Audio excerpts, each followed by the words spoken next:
The message came through during a routine patrol shift, buried beneath layers of static and interference.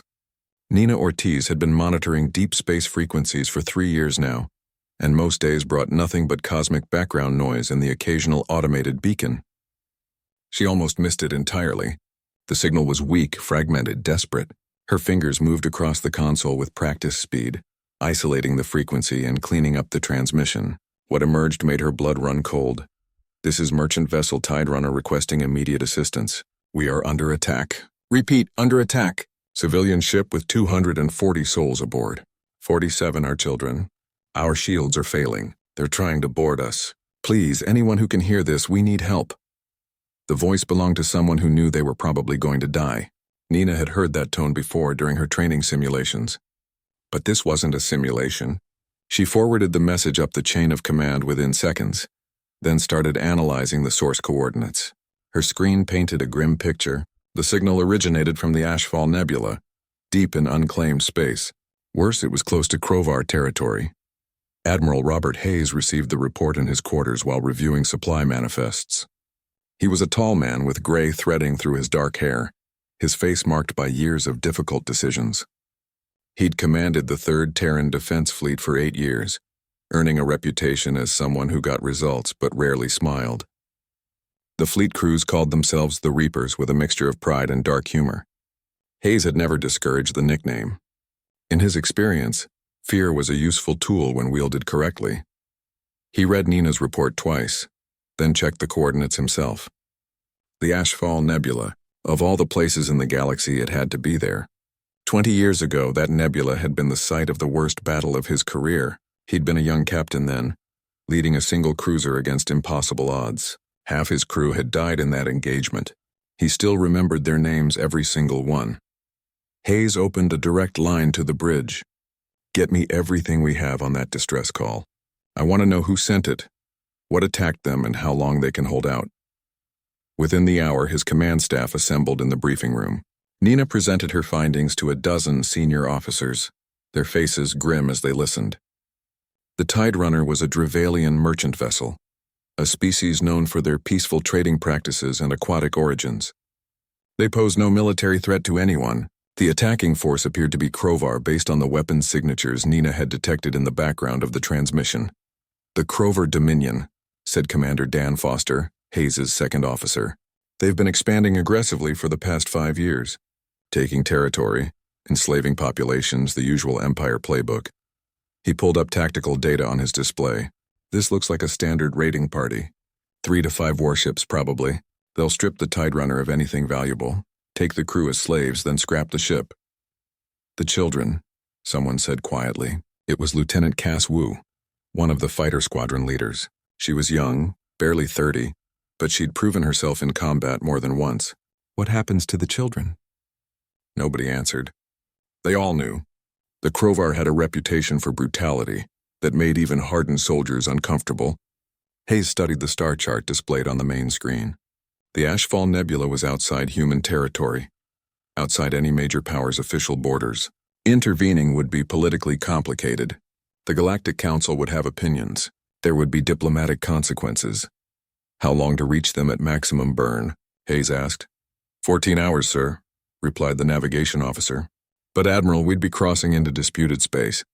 The Council has specifically warned all members against unilateral military action in that sector. If we go in without authorization, there will be repercussions." Hayes stood up slowly, his jaw set in a hard line. "Let me be clear about something. A distress call was received. Civilians are under attack. That's all I need to know. I don't care about borders drawn on maps or political considerations. Those people called for help, and we're going to give it to them. Sir, the Council can file a formal complaint." Hayes interrupted. "I'll be happy to read it after we've saved those people. All ships prepare for immediate departure. Battle stations.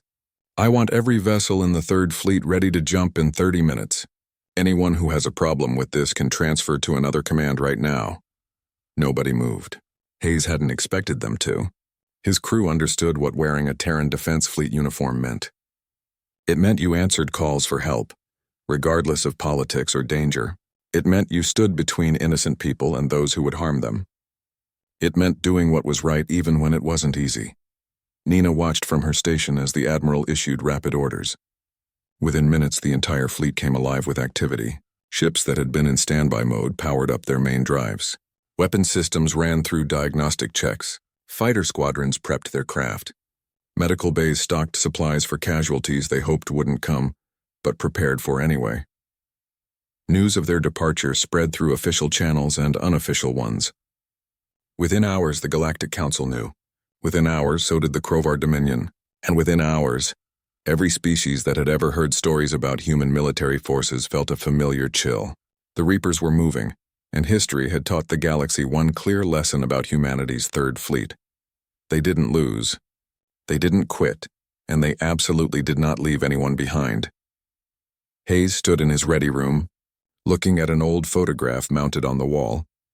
It showed a younger version of himself with his original crew, back before the Ashfall Nebula had taken so many of them. He touched the frame gently. "We're going back," he said quietly. "This time, everyone comes home." Across the galaxy, news of the human fleet's movement triggered a cascade of diplomatic chaos. Ambassador Lyra Finn found herself summoned to the Galactic Council chambers less than 6 hours after the Third Fleet had departed from Terran space. She walked through the massive circular hall with measured steps, ignoring the hostile stares from dozens of alien representatives. The council chamber had been designed to inspire awe, with its soaring ceilings and holographic displays showing thousands of member worlds.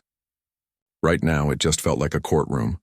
Councillor Breck waited at the central podium, his insectoid features unreadable behind his translation visor. The Talesian species had held positions of authority in the council for centuries, priding themselves on neutrality and careful deliberation. Breck's mandibles clicked rapidly, a sign of agitation that Lyra had learned to recognize. "Ambassador Finn, your military forces have entered restricted space without authorization," Breck began, his voice amplified throughout the chamber. "This is a direct violation of the Treaty of Shared Borders. We demand an immediate explanation and withdrawal of all Terran vessels." Lyra took her position at the human delegation platform, letting silence fill the space for a moment before responding. She'd been a diplomat for 15 years, serving in some of the most dangerous postings in known space. She knew how to play this game. "We received a distress call from the Drevalian vessel Tide Runner.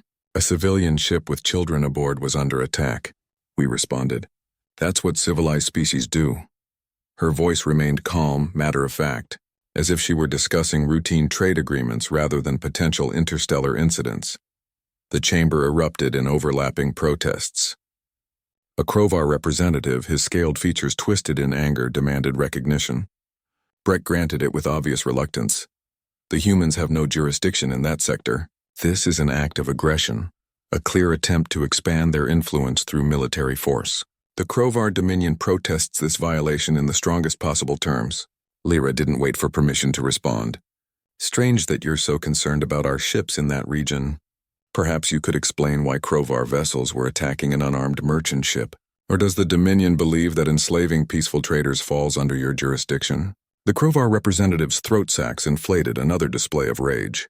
Before he could respond, Breck intervened, calling for order. The debate continued for another hour, with various species weighing in. Some supported the human action quietly and carefully. Most condemned it as reckless interference. Through it all, Lyra maintained her composure, answering each accusation with cold precision. What none of them said aloud, what everyone in that chamber understood, was the real reason for their fear. Humans didn't fight like other species. They didn't follow the accepted conventions of warfare that had been established over millennia. When humanity had first ventured into space 50 years ago, they'd been seen as primitive newcomers, easily conquered or assimilated. 3 allied species had made the mistake of testing that assumption. The War of First Contact had lasted only 8 months, but its impact had reshaped galactic politics forever. The Terran Defense Forces had been outnumbered 10 to 1, facing enemies with superior technology and established supply lines. Military analysts across the galaxy had predicted human defeat within weeks. Instead, humanity had introduced the galaxy to total war. Lyra remembered studying those battles in the Diplomatic Academy. Human forces had used tactics that other species considered unthinkable. They'd weaponized asteroids, turning simple rocks into devastating kinetic weapons. When their ships were disabled, crews had manually piloted them into enemy vessels rather than surrender. They'd seeded entire regions of space with automated weapons platforms that attacked anything passing through. They'd even broadcast false surrender signals to lure enemy fleets into traps. The psychological warfare had been worst of all. Human ships had transmitted the screams of their dying crews on all frequencies, not as a cry for mercy, but as a promise. Every human death would be avenged tenfold. They'd sent captured enemy communications back with messages in their own languages, detailing exactly how many ships humanity would destroy in retaliation. They'd broadcast images of their homeworld, showing their families and children, then promised that any species that threatened Earth would face extinction. It had worked. The three allied species had sued for peace after losing nearly 70% of their combined fleets. Since then, humanity had maintained its military at full readiness, but had never again initiated conflict. They'd become known as the galaxy's most feared military force, the one power that absolutely no one wanted to fight. In his command center deep in Crover territory, Grand Marshal Torvak reviewed intelligence reports on the approaching human fleet with growing unease. He'd been a junior officer during the War of First Contact, stationed on a supply depot far from the actual fighting. He'd watched the reports come in, seen the casualty figures climb, heard the desperate communications from fleet commanders, who couldn't understand how they were losing to an inferior force. Now he commanded the Dominion's entire military apparatus, and he'd just received word that 12 human warships were en route to the Ashfall Nebula. His raiding party there consisted of 5 vessels, all heavily armed, all crewed by experienced warriors. By any conventional military doctrine, they should be able to handle a force of similar size easily. The Crovar had been expanding for decades, conquering dozens of species, establishing dominance through superior firepower and ruthless tactics. But these weren't conventional enemies. These were humans, and the Third Fleet specifically was commanded by Robert Hayes, a man whose military record read like a horror story. Torvak pulled up Hayes's file, studying the battle summaries. The man had never lost an engagement, not once in 20 years of command.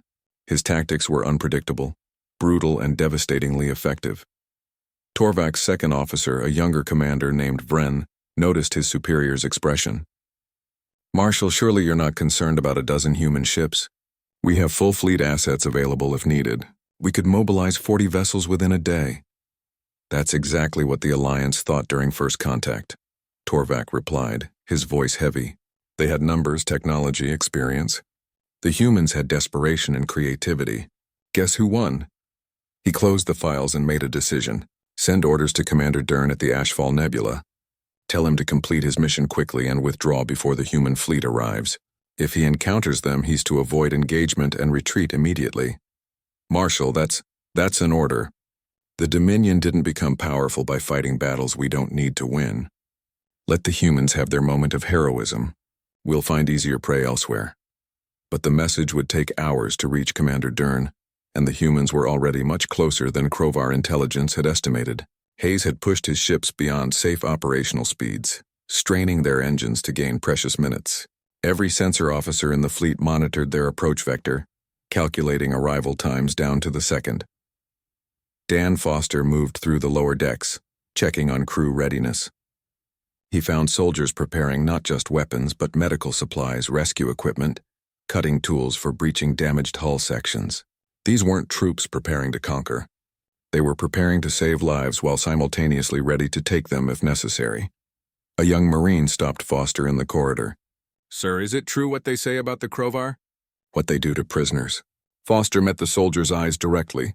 "Yes, it's true, which is why we're going to make sure there aren't any prisoners for them to take. The Drevalians are getting out of this alive. All of them." "Understood, sir. We'll be ready." Foster believed him. Human soldiers might not have been the strongest or fastest in the galaxy, but they had something that couldn't be easily quantified. They genuinely believed in protecting others. It wasn't just duty or orders. It was something deeper, something that made them willing to risk everything for strangers they'd never met. The fleet pushed forward through the dark between stars, racing against time and fate, carrying with them the weight of humanity's promise. "We answer every call for help no matter the cost. The Ashfall Nebula lived up to its name, a massive cloud of gray and crimson gases that absorbed sensor readings and played havoc with communications. Inside that cosmic fog, the Dravalian merchant ship Tidrunner tumbled slowly, bleeding atmosphere from a dozen hull breaches. Its shields flickered weakly, nearly depleted after hours of sustained bombardment. 5 Krovar warships circled their wounded prey like predators savoring the moment before the kill. Ren, the Tidrunner's captain, clutched the armrest of his command chair as another impact shook the vessel. His aquatic species normally showed emotion through color changes in their skin, but right now everyone on the bridge had turned the pale blue of absolute terror. He'd been a merchant captain for 20 years, hauling cargo across peaceful trade routes, avoiding conflicts, building a reputation for reliability. Now he watched his ship die piece by piece while his crew and passengers huddled in the intersections, praying to gods who seemed to have abandoned them. "Captain, they're preparing another boarding attempt," his security officer reported, her voice barely steady. "We've sealed the main airlocks, but they're cutting through the cargo bay hull. We have maybe 10 minutes before they breach." Ren had already sent his distress call hours ago. He'd repeated it every 15 minutes since then, knowing the chances of anyone responding were minimal. They were too far from any major shipping lanes, too deep in contested space. The Krovar commander had even laughed about it during his last communication, mocking Ren's desperate hope that someone might come. "All crew to defensive positions," Ren ordered, hearing the defeat in his own voice. "Protect the children first. If they board, don't resist violently. Maybe they'll show mercy." Nobody believed that, but it was all he had left to offer. Then every sensor on the Tidrunner's bridge suddenly screamed warnings. Multiple hyperspace signatures emerging from the nebula itself at coordinates that should have been impossible to calculate. Ren stared at the display in disbelief. 12 ships smaller than the Krovar vessels but moving with predatory precision. The lead vessel transmitted an identification signal. Terran Defense Force, 3rd Fleet. "Humans," breathed the security officer. The humans came. The Krovar warships immediately altered their formation, recognizing the potential threat but not yet understanding the actual danger they faced. Their commander, Dern, opened a general broadcast channel with obvious irritation. "Human vessels, you are interfering in Krovar territorial actions. This merchant ship violated our space and is being seized under Dominion law. You have no jurisdiction here. Withdraw immediately or face consequences." The response came from Admiral Hayes himself, his voice carrying the weight of absolute certainty. "Krovar vessels, you are attacking a civilian ship that sent a distress call. We are responding to that call. You have 60 seconds to disengage and withdraw. This is your only warning." Dern actually laughed. His ships outnumbered the humans, and Krovar military doctrine emphasized overwhelming firepower. He'd studied human tactics during his training, knew they relied on unconventional methods, but numbers were numbers. 5 warships against 12 smaller vessels, especially in an environment like the nebula where maneuvering would be restricted, seemed like acceptable odds. "I think not, human. Perhaps you need a demonstration of Krovar power. Target the lead human vessel. All ships, open fire." What happened next would be analyzed by military tacticians across the galaxy for years afterward. The Krovar ships unleashed their primary weapons, massive energy beams designed to overwhelm shields through sheer force. But the human ships weren't where the targeting computers said they should be. They'd already moved, executing micro-jumps that should have been impossible in the dense nebula environment, repositioning with impossible precision. Then the real attack began. From the nebula itself, from positions no sensor had detected, came swarms of human fighter craft. Lieutenant Cass Wu led her squadron in a diving attack pattern that seemed to ignore physics, using the nebula's gases as cover while their advanced sensors cut through the interference. The Krovar point defense systems tried to track them, but the fighters moved too fast, too unpredictably. Hayes had used the 14-hour approach to send his squadrons ahead, hiding them in the nebula's deepest regions. Now they struck like vengeful spirits, targeting weapons, emplacements, and shield generators with surgical precision. The Krovar crews had never faced anything like it. Human weapons weren't more powerful than Krovar ones, but they were smarter. adapting in real time to shield frequencies, finding weaknesses that shouldn't have existed. "They're analyzing our shields," someone shouted on Dern's bridge. "Adjusting their weapons to match harmonics. How is that possible?" The answer was simple. Human ships carried AI systems specifically designed for battlefield adaptation. While most species used pre-programmed tactics, humans let their computers learn and evolve during combat. Every shot the Crovar fired gave the human systems more data. Every second the battle continued, the humans got more effective. 2 Crovar warships found themselves crippled within the first 3 minutes, their engines disabled by precise railgun, strikes that punched through weakened shield sections. The railguns were supposedly primitive weapons, ballistic projectiles in an age of energy beams, but the humans had perfected them to devastating effect. Solid slugs moving at significant fractions of light speed didn't care about shield harmonics or energy dispersion. Dern realized his mistake too late. These weren't the conventional opponents he'd trained to fight. Human ships moved through the nebula like they owned it, using the environmental hazards as weapons rather than obstacles. One Crovar vessel took critical damage when a human cruiser led it through a pocket of volatile gas, then ignited the cloud with a precisely placed plasma burst. "All ships withdraw. Retreat to rally point 7, Dern ordered, his pride shattered by cold tactical reality. He'd lost 2 ships and the remaining 3 were heavily damaged. The humans hadn't even taken significant fire yet. Hayes watched, the Crovar vessels limp away, their engines struggling as they tried to reach safe jump distance. He could have pursued, could have destroyed them entirely. Instead, he let them go. The mission wasn't about killing Crovar. It was about saving Drevalians. All vessels, form defensive perimeter around the Tide Runner. Medical teams and engineering crews, prepare for immediate deployment. Let's get those people to safety. The response was immediate and overwhelming.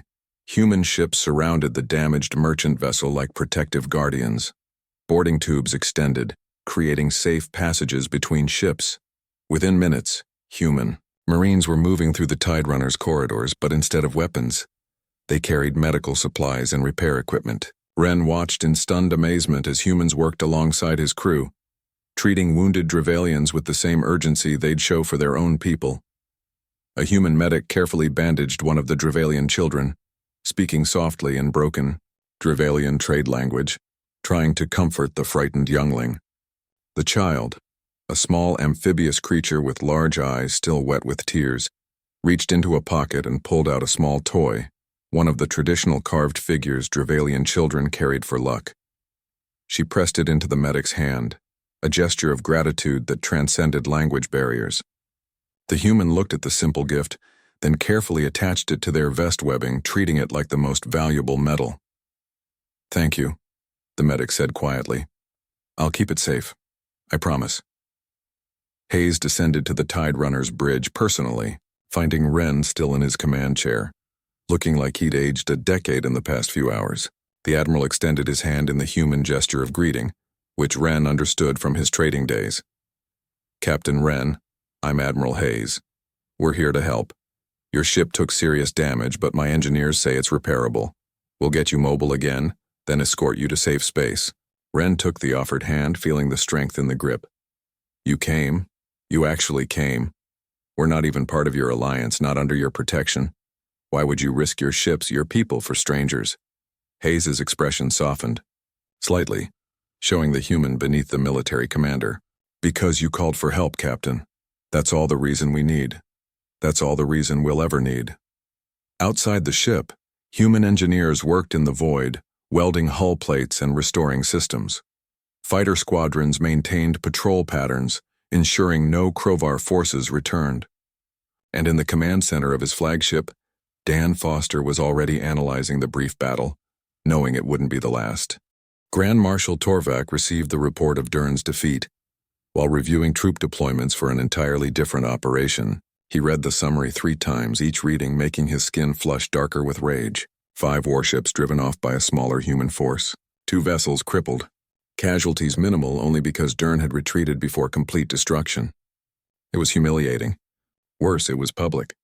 By now, every intelligence agency in the galaxy would know about the failed attack on the Tide Runner. The Crovar Dominion had built its reputation on overwhelming force and inevitable victory. Dozens of species had surrendered without a fight simply because they knew resistance was futile. Now humans had made the Dominion military look weak. Torvak couldn't allow that perception to stand. His political position depended on maintaining the image of Crovar invincibility. He summoned his senior staff to the war room, a massive chamber filled with tactical displays and strategic projections. Officers from various Crovar military branches stood at attention as their marshal entered, his ceremonial armor clinking with each heavy step. "The humans have challenged our authority," Torvak began, his voice echoing through the chamber. "They have interfered in Dominion operations, damaged our vessels, and made us look incompetent before the entire galaxy. This cannot stand. I want a full battle fleet mobilized within 6 hours, 40 ships. We will return to the Ashfall Nebula and destroy both the human force and the Dravalian vessel they so foolishly tried to protect." His tactical officer, a veteran of many successful campaigns, shifted uncomfortably. "Marshal, with respect, the humans are still in the Nebula region. That environment favors their hit-and-run tactics. Perhaps we should wait until they move to open space, where our numerical superiority would be more decisive." "Are you afraid of 12 human ships?" Torvak's voice carried a dangerous edge. "I'm cautious of underestimating them, sir. The reports from the War of First Contact suggest that humans excel at turning disadvantages into advantages. They don't fight conventionally, which is precisely why we need overwhelming force. 40 ships against 12. Even human tricks can't overcome those odds. Besides, we need to send a message to the galaxy. The Crovar Dominion does not back down. We do not allow challenges to our authority. Assemble the fleet immediately." The order went out across Crovar military networks. Within the hour, warships from 3 different sectors began converging on a staging point. Battle crews received deployment notices. Supply ships scrambled to provision vessels for extended combat operations. The machinery of war ground into motion with practiced efficiency. Back in the Ashfall Nebula, human engineers worked around the clock to restore the Tide Runner to functional status. The damage was extensive but not irreparable. More concerning was the intelligence report that landed on Admiral Hayes's desk during what passed for a quiet moment. Crovar military communications had been detected, encrypted but voluminous. The pattern suggested major fleet movement. Hayes studied the analysis with Commander Dan Foster at his side. The tactical projections painted a clear picture. The Crovar weren't letting this go. They were mobilizing for retaliation, and the numbers would be substantial. "They're coming with everything they have," Foster said flatly. "Best estimates suggest 35 to 45 warships. We're looking at odds of 4 to 1, maybe worse. Recommendations? Standard doctrine would be to withdraw, complete our rescue mission, and get out before their fleet arrives. We've achieved our objective. The Dravalians are safe. Their ship will be mobile in another 8 hours. We could jump to friendly space and let the Crovar posture all they want." Hayes leaned back in his chair, his expression unreadable. "And what does non-standard doctrine suggest?" Foster allowed himself a slight smile. "That we stay and teach the Crovar why picking fights with humans is a bad idea. Sir, the Tide Runner can't jump safely for at least another 12 hours, maybe more, if we want to ensure their life support systems are fully operational. If we leave them now and the Crovar show up before they can escape, everyone dies. Everything we've done becomes meaningless, so we stay. But Admiral, I need to be clear about what that means. 40 Crovar ships against our 12. Even with the Nebula as cover, even with our tactical advantages, we're going to take casualties, maybe significant ones. This stops being a rescue mission and becomes a last stand." Hayes stood up and walked to the viewport, looking out at the swirling gases of the nebula. Somewhere in that cosmic fog, Dravalian civilians were recovering from their ordeal. Children were being comforted by their parents. Merchants were calculating how close they'd come to death. They trusted that the humans who'd saved them would continue protecting them. "Send a message to Terran Command. Inform them of the situation and our intentions. Then send another message on all open frequencies. Make sure the Crovar hear it clearly. We're not leaving. We're not running. If they want a fight, they can come get one. But they should understand that humans don't lose." The message went out as ordered, both official and public. Lyra Finn, still dealing with diplomatic fallout at the Galactic Council, nearly choked when she heard it. Hayes had just openly challenged the Crovar Dominion to battle. There would be no walking this back through careful negotiation. The situation had escalated from an incident to a potential war. Aboard the Tide Runner, Dr. Elliot Grant supervised medical operations while simultaneously sharing human medical techniques with curious Drevalian physicians. Grant had served in the medical corps for 15 years, treating injuries from a dozen different species. The Drevalians were fascinating to work with, their physiology adapted for both aquatic and terrestrial environments. "Your techniques are remarkably efficient," one Drevalian physician observed, watching Grant treat a severe burn. "But I notice your emphasis on pain management. Our medical protocols prioritize healing speed over patient comfort. Humans believe suffering should be minimized whenever possible," Grant explained, adjusting the medication dosage. "We've learned that patients who aren't in constant pain heal better, both physically and mentally. Besides, it's the decent thing to do." The Drevalian physician's skin rippled with colors that Grant had learned to interpret as thoughtfulness. "This matches what I've observed about your soldiers. They risk their lives for us strangers because they believe it's the right thing to do. Your species is very unusual." "Maybe," Grant admitted. "Or maybe other species have just forgotten what it means to help each other. We're all trying to survive in a dangerous universe. Seems like cooperation makes more sense than conquest." Elsewhere on the Tide Runner, Priestess Yuna moved among her people, offering spiritual comfort and trying to process what she'd witnessed. The Drevalian religion emphasized harmony, balance, and the interconnection of all living things. The humans seemed to embody these principles despite their fearsome reputation as warriors. She found Admiral Hayes inspecting repair work in one of the cargo bays and approached him carefully. "Admiral, may I speak with you?" Hayes looked up from a damaged bulkhead, his expression softening when he saw the religious vestments. "Of course, Priestess. Is there something you need?" "I need to understand. Your people face terrible danger to protect mine. We can offer you nothing in return. No wealth, no territory, no strategic advantage. Why do you do this?" Hayes considered the question seriously. "Because you called for help. Because there are children aboard who deserve a future. Because standing by while innocents suffer isn't something humans can do. We're not perfect, Priestess. We've made mistakes, fought wars, caused harm. But somewhere in our history, we decided that protecting others mattered more than protecting ourselves. That's not religious or philosophical for us. It's just who we are. Even knowing you might die, especially knowing that. What good is survival if you abandon your principles to achieve it?" Yuna's skin displayed deep blues and purples, colors of profound respect. "Your species is blessed, Admiral, though perhaps you don't recognize it. You carry light into dark places." Hayes smiled sadly. "We carry weapons into dark places, Priestess. But if that means the light survives, I'll accept that burden." Throughout the fleet, human crews prepared for what might be their final battle. Engineers rigged the Tide Runner with additional weapons platforms, turning the civilian vessel into an impromptu combat support ship. Fighter squadrons ran maintenance on every craft, knowing they'd need peak performance. Marines checked their equipment methodically, preparing for both ship-to-ship combat and potential boarding actions. And in the dark between stars, a Krovar armada gathered strength, preparing to teach humanity the price of defiance.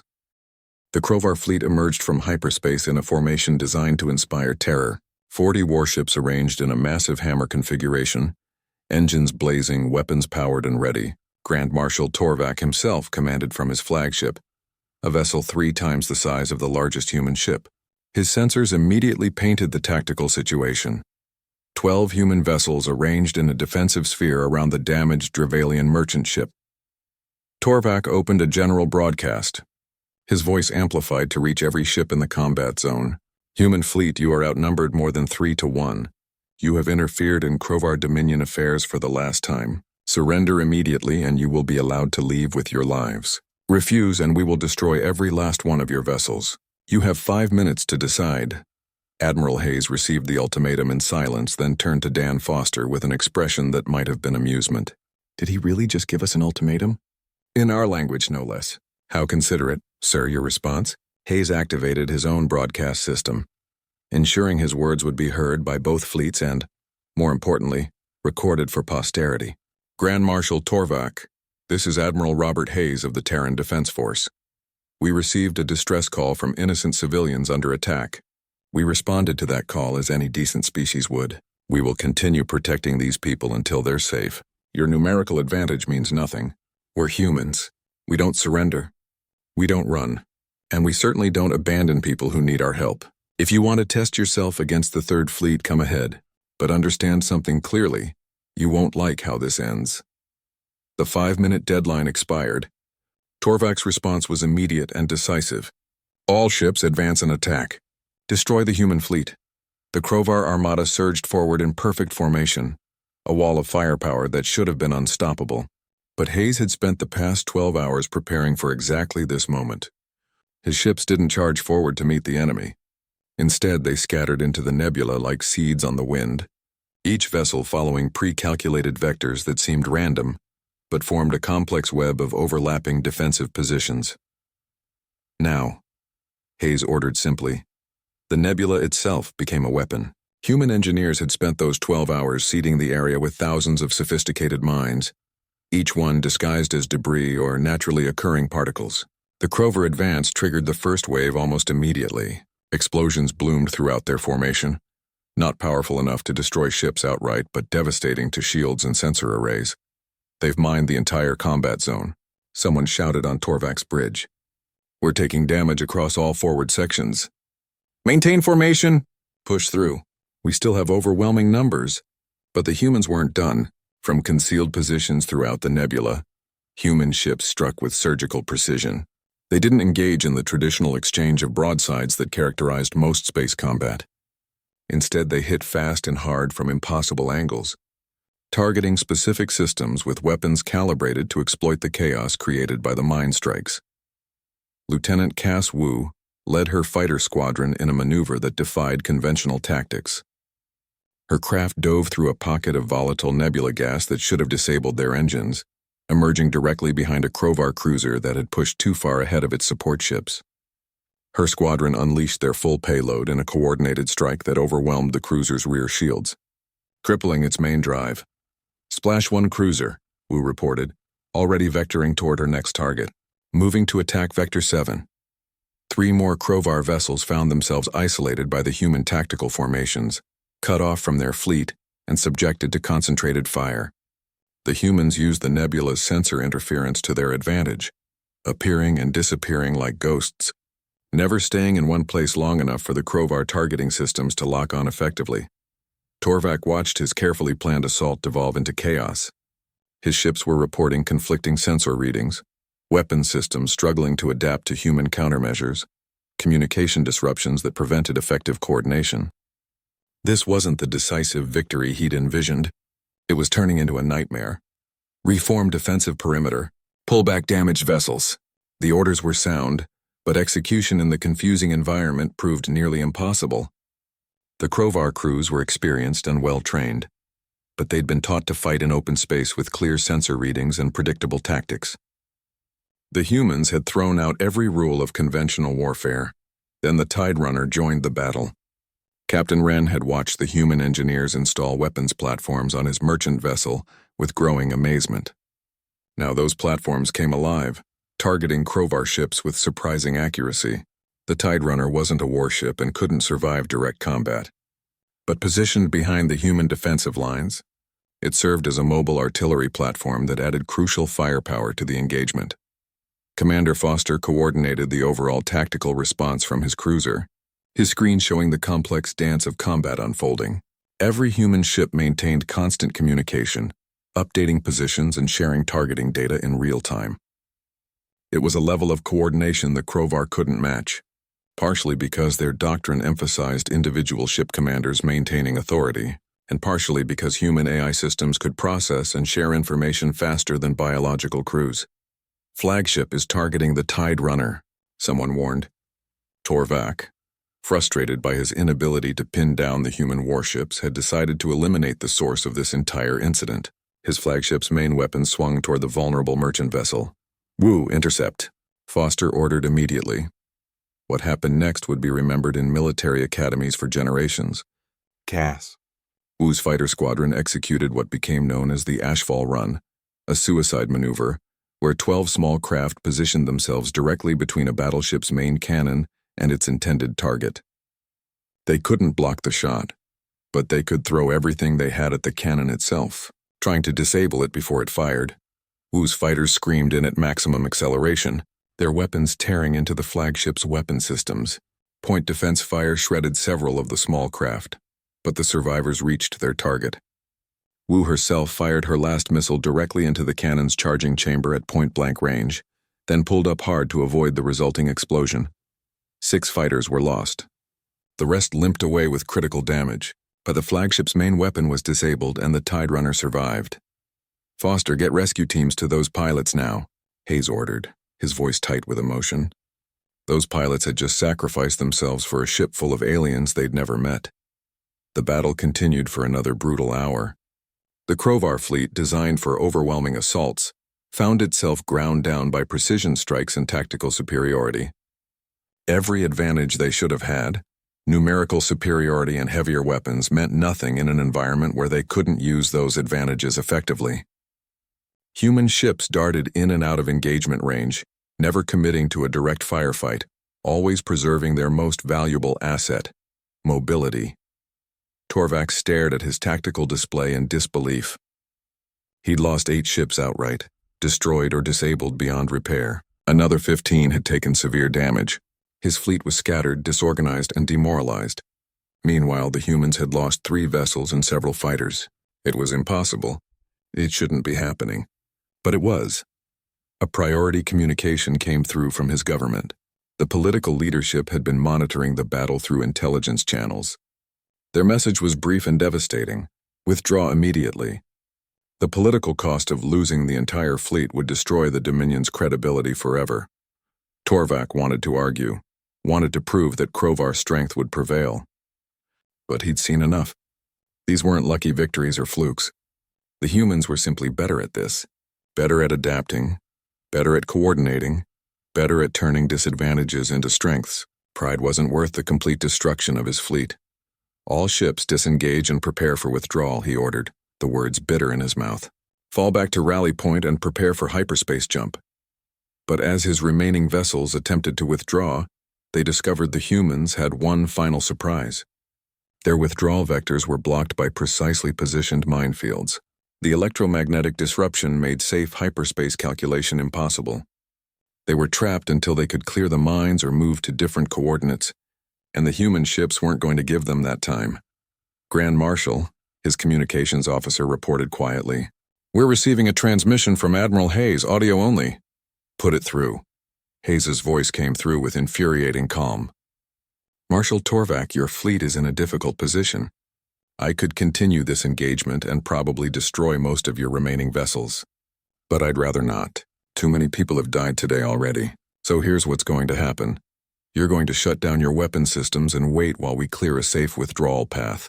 Then you're going to leave and never come back to this region. In return, I won't hunt down your damaged ships and finish what we started. Do we have an agreement?" Torvak's entire being screamed against accepting terms from an inferior force. But he wasn't an inferior force anymore, was he? The humans had proven that decisively. His fleet was beaten, his reputation was shattered, and continuing the fight would only result in more deaths to no purpose. "Agreed," he finally said. "We will comply with your terms." 20 minutes later, the Krovar fleet limped away from the Ashfall Nebula, leaving behind their dead and their pride. News of the battle spread across the galaxy, faster than the Krovar fleet could reach home port. 40 warships defeated by 12. The Krovar Dominion, one of the most feared military powers in known space, forced to withdraw in humiliation. Within days, every species with access to communication networks had seen the recordings. Some celebrated quietly, remembering their own encounters with Krovar aggression. Others worried about what humanity's growing military reputation might mean for galactic stability. Ambassador Lyra Finn stood before the Galactic Council once again, but this time the chamber's atmosphere had changed dramatically. The accusatory tone from days earlier had been replaced by something more complex. Respect mixed with fear, admiration tempered by concern. Councillor Breck called the session to order. His mandibles moving in patterns that Lyra had learned indicated deep uncertainty. "Ambassador Finn, the Council has reviewed all available data regarding the engagement at the Ashfall Nebula. The Krovar Dominion has filed a formal complaint, alleging that human forces used illegal weapons and tactics that violated the conventions of civilized warfare. Lyra remained standing at her platform, her posture relaxed, but her eyes sharp. The conventions don't apply to defensive actions taken in response to attacks on civilian vessels. The Krovar were the aggressors. We responded appropriately. The Krovar representative, a different official than before since the previous one had been recalled in disgrace, rose to speak. Appropriate? You destroyed 8 warships. You used mines, ambush tactics, and psychological warfare. You turned a rescue operation into a massacre. We used every tool at our disposal to protect innocent lives, Lyra replied coldly. And I notice you're not mentioning that Admiral Hayes allowed your remaining fleet to withdraw safely, rather than destroying them completely. If we'd wanted a massacre, Marshal Torvak wouldn't have any ships left to complain about. Brett called for order as various representatives tried to speak simultaneously. The debate raged for hours, with species taking sides based on their own histories and political calculations. But gradually, a different narrative began to emerge, pushed by representatives from smaller species who had suffered under larger empires. A delegate from the Drevalian government spoke, their voice amplified throughout the chamber. The council speaks of conventions and proper procedures. But where was the council when our merchant ship sent a distress call? Where were all these concerned voices when my people, including children, faced slavery or death? Only the humans answered. Only the humans risked themselves for strangers. More voices joined in, species that had been bullied or conquered by larger powers, adding their support. The political calculus was shifting. Humanity had demonstrated both the capability to fight and the restraint to show mercy. That combination was rare and valuable. Finally, Breck called for a formal vote on whether humanity's actions constituted a violation of galactic law. The result surprised many. The charges were dismissed by a significant margin. More surprising was what came next. Several smaller species formally requested to establish defense agreements with humanity, asking for the same protection the Drevalians had received. Lyra handled the requests with diplomatic care, promising to relay them to Earth's government while making no immediate commitments. But she understood what was happening. Humanity was being offered a role it had never sought: protector of the weak, defender against aggression. The force that answered calls for help regardless of political convenience. Back at the Ashfall Nebula, Admiral Hayes oversaw the final repairs to the Tide Runner while dealing with a situation he hadn't anticipated. Ships from half a dozen different species had arrived, asking for human escort through dangerous regions of space. Merchant vessels, refugee transports, even a few diplomatic missions, all requesting the protection of the Third Fleet. Dan Foster found the Admiral reviewing these requests in his ready room, looking uncharacteristically tired. "Sir, we can't escort everyone.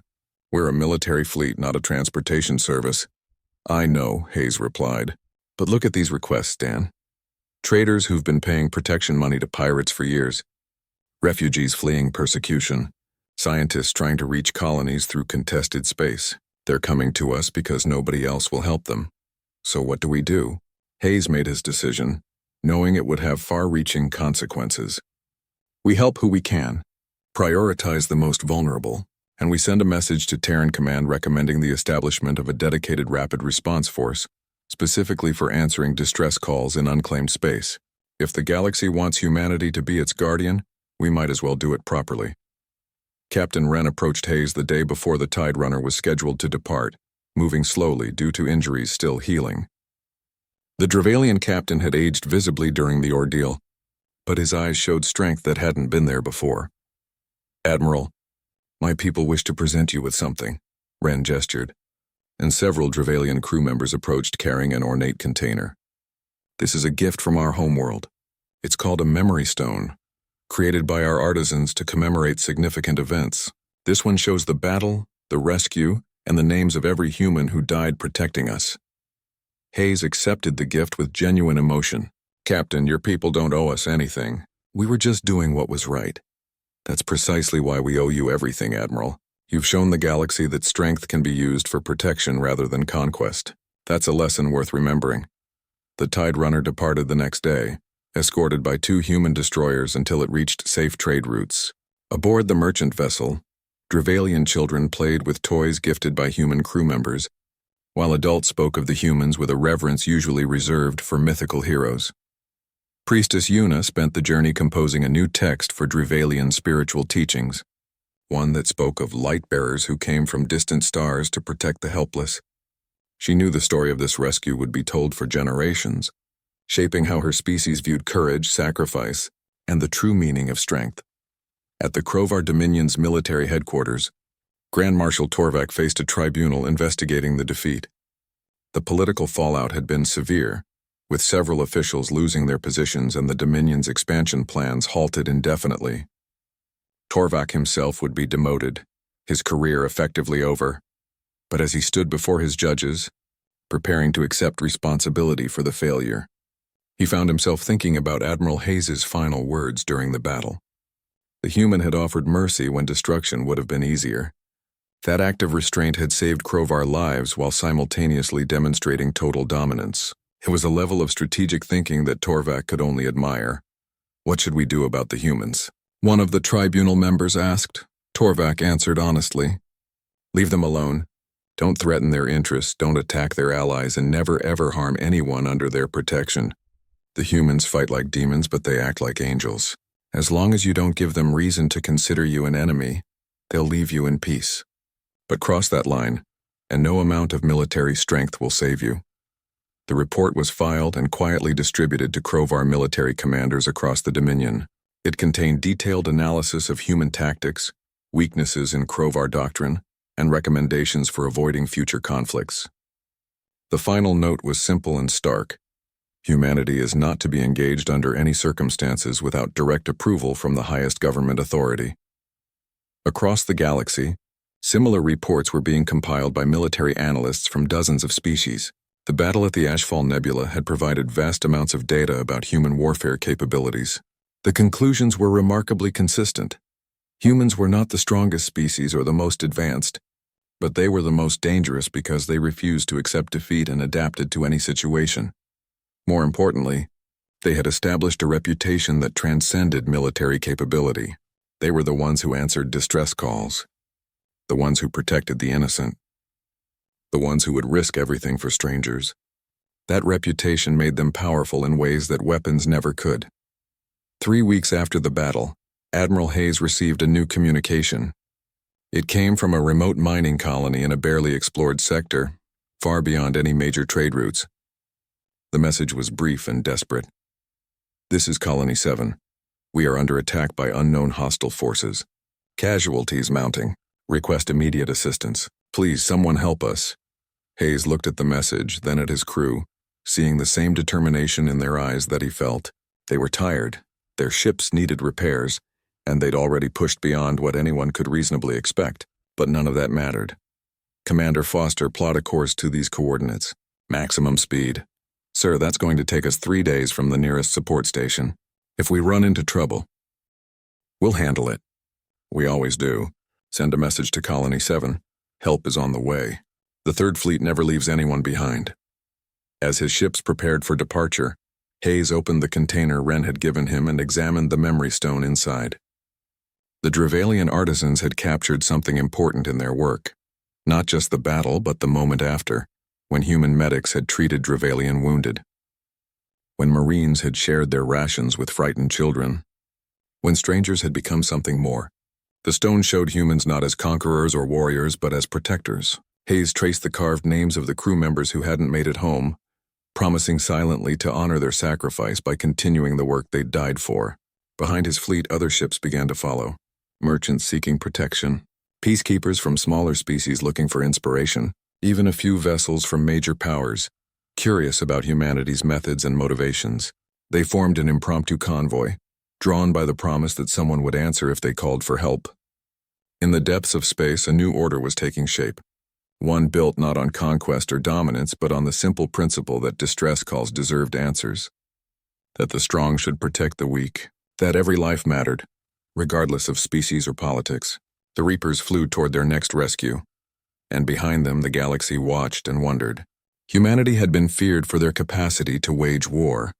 Now they were becoming something perhaps more powerful, a force that others could rely on, trust, and follow. The species that said, "We're coming," and meant it no matter the cost. Admiral Hayes settled into his command chair, feeling the weight of expectation but also the clarity of purpose. Someone needed help. That was all the reason humanity had ever needed. That was all the reason they would ever need. The Third Fleet jumped to hyperspace, carrying with them the promise that had defined their species since they'd first reached the stars. We hear you. We're coming. And we will never abandon you.